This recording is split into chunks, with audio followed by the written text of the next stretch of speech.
গাইবান্ধার গোবিন্দগঞ্জে পিতামাতার সংস্পর্শ ছাড়াই বেড়ে উঠছে শিশুরা, বিশেষত প্রাথমিক বিদ্যালয়ে অধ্যয়নরত শিক্ষার্থীরা। প্রাথমিক বিদ্যালয়ে অধ্যয়নরত শিক্ষার্থীদের প্রায় অর্ধেকেরও বেশি সংখ্যক শিক্ষার্থী তাদের পিতামাতার সংস্পর্শ ছাড়াই বেড়ে উঠছে। নিকট আত্মীয় স্বজনের কাছে তারা বেড়ে উঠছে। আর শিক্ষা এখন প্রতিযোগিতামূলক শিক্ষা। আর তাদের কতটুকু প্রকৃত শিক্ষায় তারা শিক্ষিত হচ্ছে সে নিয়ে সংশয় তৈরি হয়েছে, সংশয়ের জন্ম হয়েছে এবং প্রকৃত গাইডলাইন তারা পাচ্ছে কিনা এ নিয়ে জনমনে প্রশ্ন দেখা দিয়েছে। গোবিন্দগঞ্জ উপজেলার কয়েকজন শিক্ষার্থীর সাথে আমার কথা হয় তাদের বাবা মা কোথায় থাকে এ বিষয়ে জানার জন্য।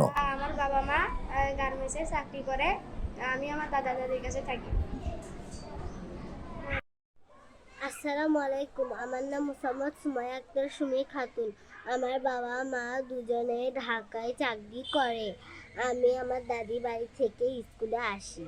আসসালামু আলাইকুম, আমার নাম মোহাম্মদ কনক ইসলাম। আমার বাবা মা দুজনে ঢাকার গার্মেন্টসে চাকরি করে, আমি আমার নানা বাড়ি থাকি। আসসালামু আলাইকুম, আমার নাম রাহুল।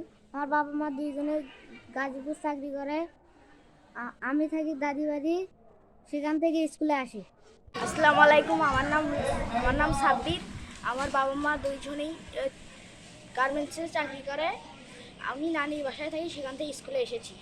আসসালামু আলাইকুম, আমার নাম মুসাম্মদ রূপা খাতুন। আমার বাবা মা দুজনে ঢাকায় চাকরি করে, আমি নানির বাসায় থাকি। এ বিষয়ে গোবিন্দগঞ্জের সর্দারা সরকারি প্রাথমিক বিদ্যালয়ের প্রধান শিক্ষক নাজিয়া নুরুল জানান, উপজেলার সার্বিক চিত্র এরকম। শিক্ষার্থীরা আসলে তাদের পিতামাতার স্নেহ মায়া মমতা ছাড়াই বেড়ে উঠছে। দাদা দাদির, নানা নানি যে যেভাবে পারছে, যার কাছে পারছে তার কাছে আশ্রয় নিয়ে পড়াশোনা করছে।